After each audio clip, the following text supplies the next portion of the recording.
When people ask how long I was with Ethan, I always hesitate, because saying 5 years feels like lying. Yes, we were together that long on paper, lived together for 3, shared bills, bed, holidays, plans. But emotionally, I think we started drifting apart somewhere between year 3 and 4. And by year 5, we were just 2 people who didn't know how to leave, or why we should. Ethan wasn't cruel. He wasn't careless either. He was, in many ways, the kind of man you're supposed to want, responsible, kind, predictable in a way that felt stable, solid. And I loved that, until it started to feel like I was in a relationship with a very polite ghost. There were no screaming matches, no slamming doors, no betrayal, just silence.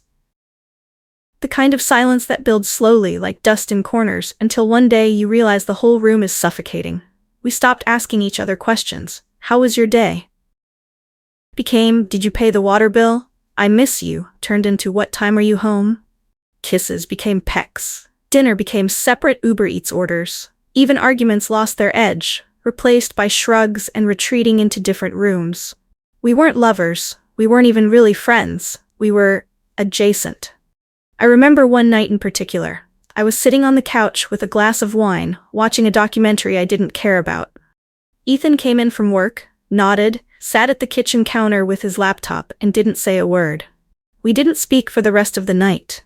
Not because we were mad, just because we had nothing left to say. And somehow, that felt more terrifying than any fight.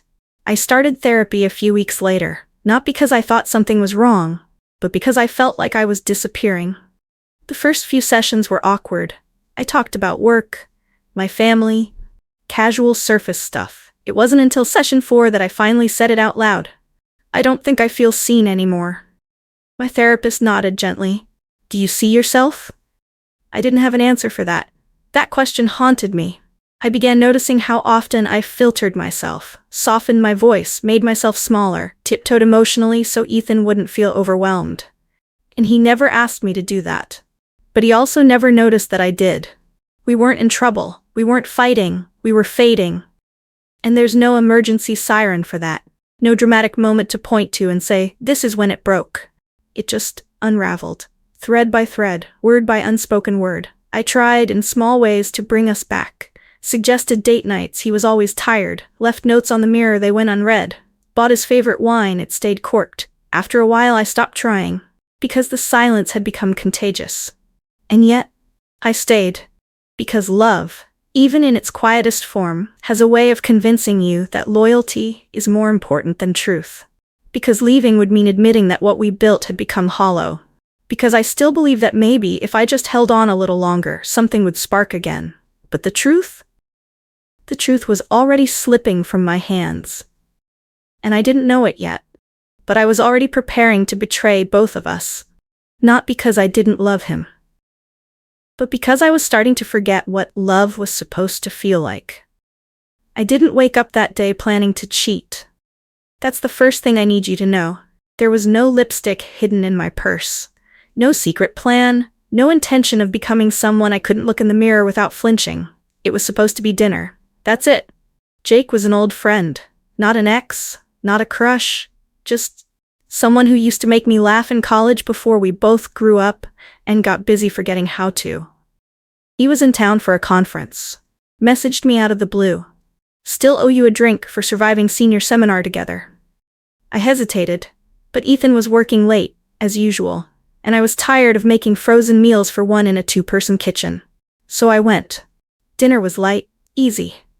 We talked about old professors, dumb essays, failed internships. I laughed, real, full-body laughter for the first time in months. Jake looked at me halfway through dessert and said, "You still crinkle your nose when you're trying not to roll your eyes. It's cute." And for a second I froze, because it had been so long since someone noticed something about me, something small, something unnecessary, something that wasn't about what I could do, fix, or organize. He noticed me. We walked to my car. It was late, cold, quiet. I don't know who leaned in first. Maybe it was me. Maybe I just didn't lean away. Either way, his lips touched mine. Soft, questioning. And I didn't stop it. I should have. I know that. I replayed it 1,000 times afterward, like a crime scene on loop. I should have said no. I should have stepped back. I should have remembered Ethan's face. Our home. Our history. But in that moment, I wasn't thinking about Ethan. I was thinking about how warm Jake's hand felt against the back of my neck, how I didn't feel invisible for once, how I wasn't functioning. I was existing. It didn't go further than that. One kiss, a stunned silence, an apology from both of us. I drove home in tears, felt the nausea crawl into my throat the moment I pulled into the driveway. Ethan was asleep. The hallway smelled like his shampoo. The bedroom was dark and too quiet.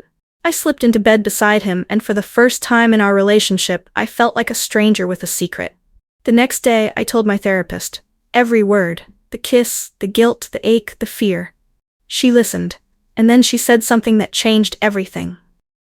"Claire, you don't owe him the truth just to cleanse your guilt." I blinked. "But I betrayed him." She nodded. "Yes, but was it about him or about you?" I didn't answer, because I didn't know. She continued.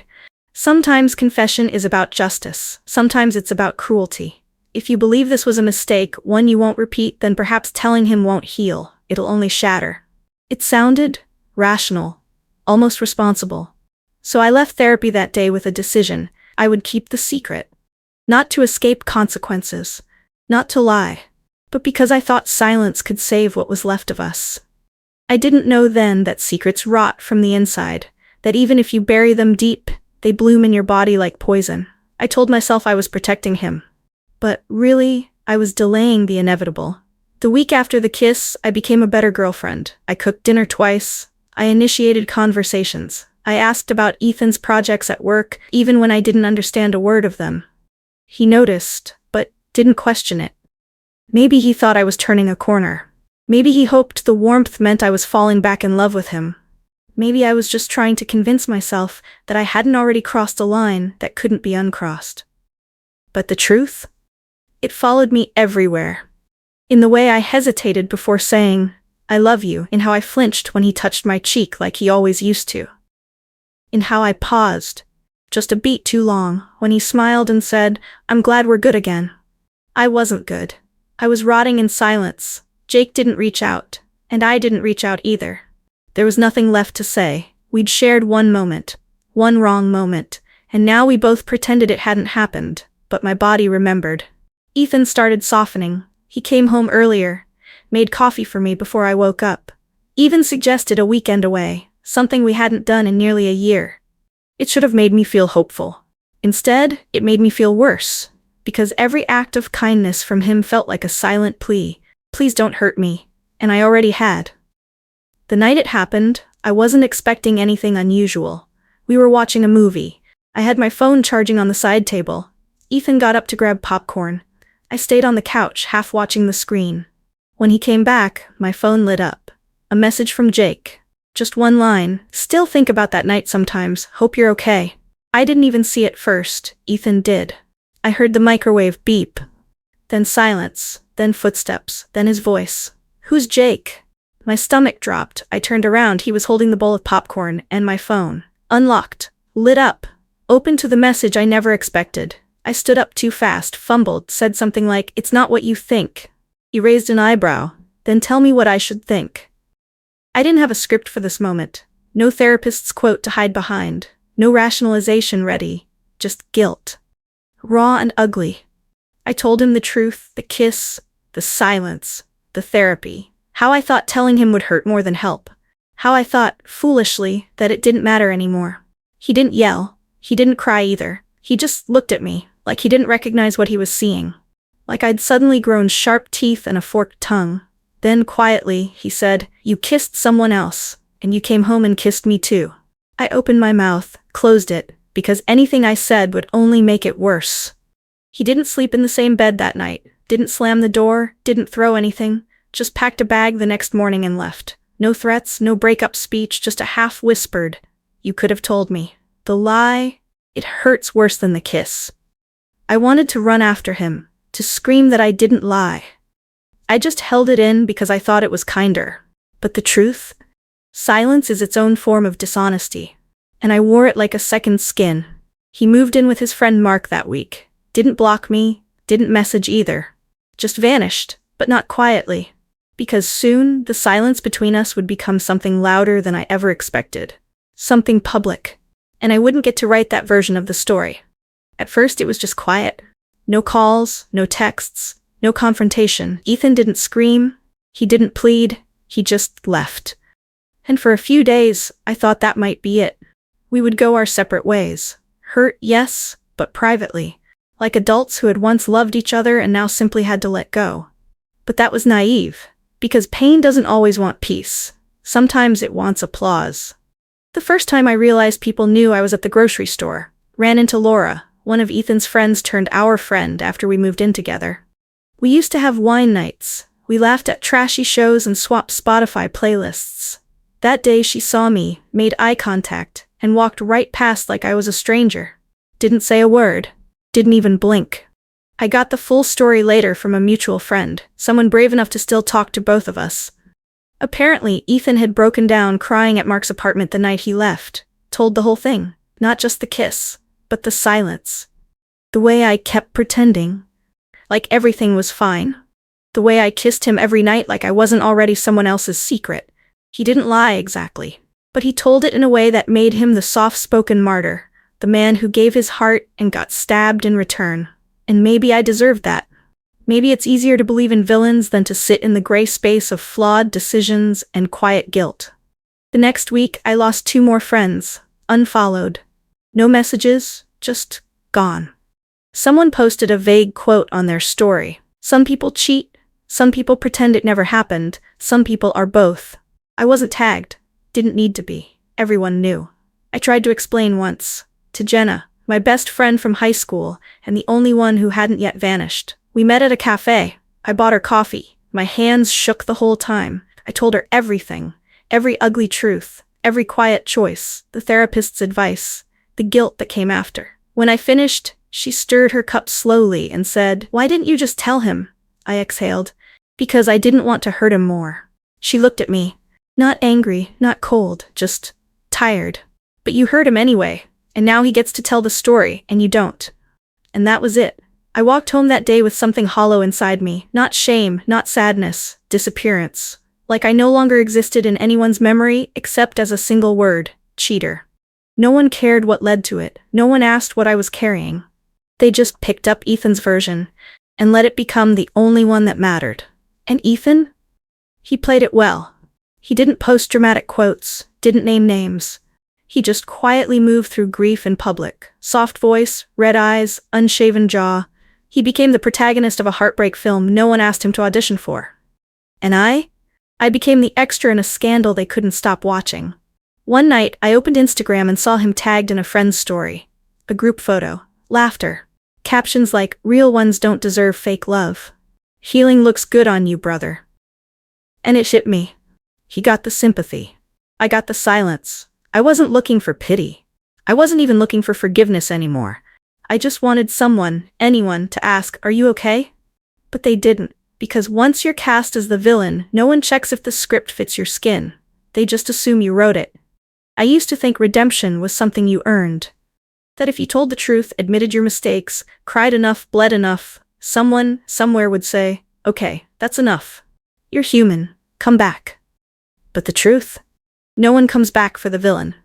After Jenna's response, I stopped explaining. Stopped trying to fix the story. Stopped justifying the silence. Stopped begging people to see nuance in a narrative that was easier to digest without it. I realized something sharp and painful. People don't want your truth. They want your punishment. I started going to therapy twice a week, not to be forgiven, to stay grounded. Because guilt is a slippery thing. It either consumes you or convinces you you're beyond saving. I didn't want either. My therapist asked me once, "What would you say to a friend who had done what you did?" I smiled, bitterly. I'd tell her it was a mistake, not a definition. And what would you say if she asked whether she deserved to be hated forever for it? I didn't answer, because I still wasn't sure I didn't. I kept to myself, closed the social media apps, stopped going to places where I might see people we used to know, deleted old photos, not out of spite, just survival. I let Ethan have the stage. Let him mourn publicly. Let people repost his cryptic quotes and drop supportive emojis under his tagged selfies. I didn't try to reclaim anything. Because by then I understood. Redemption doesn't come from being seen. It comes from surviving being erased. One afternoon, I got a message.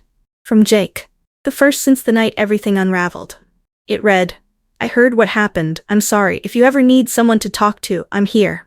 I stared at it for a long time. Part of me wanted to lash out.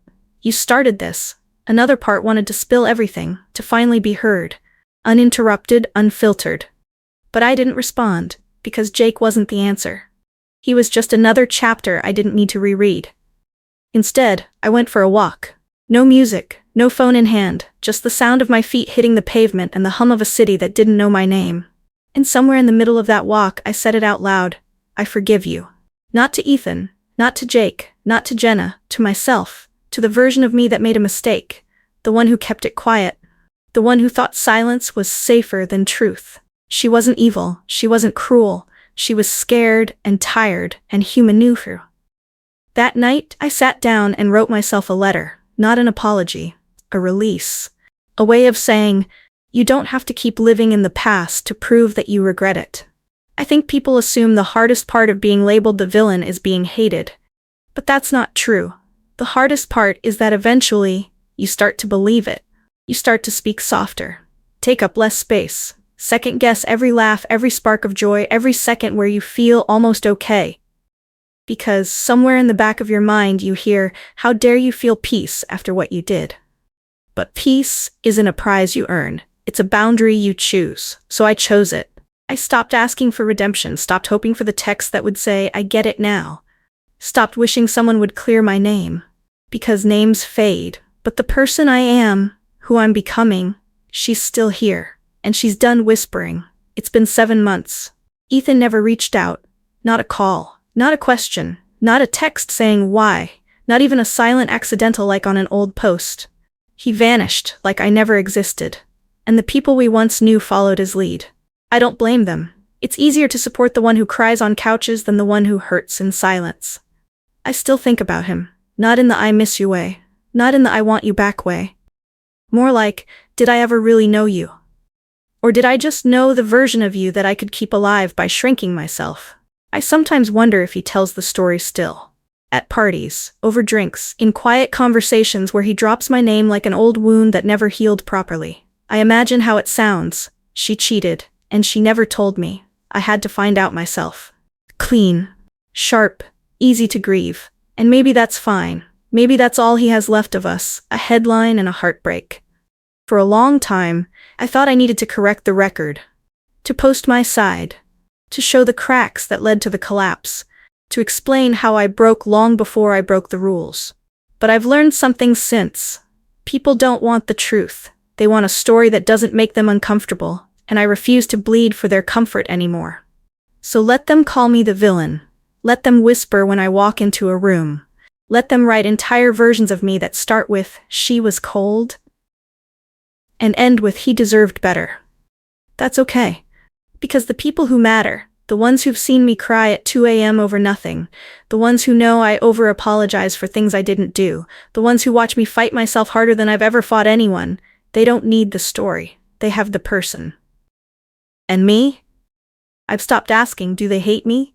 Started asking, am I being honest with myself today? Because that's the real test, not if they forgive you. But if you stop holding yourself hostage to the worst thing you've ever done.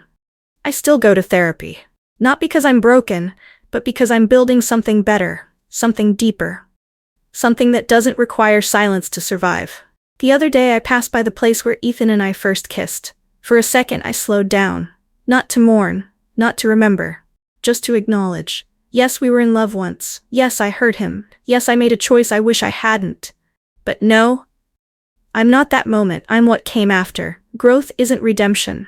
It's choosing not to repeat the harm. It's waking up each day and saying, I will be softer with myself today, even if the world isn't. So if you're wondering how I sleep at night, peacefully, most nights. Restless, some, honestly, always. Because I no longer audition for forgiveness. No longer write apologies that no one will read. I no longer ask permission to heal. Let them call me the villain. I'll be over here, rebuilding. Not because I want to be loved again. But because I finally remembered what it feels like to love myself without conditions.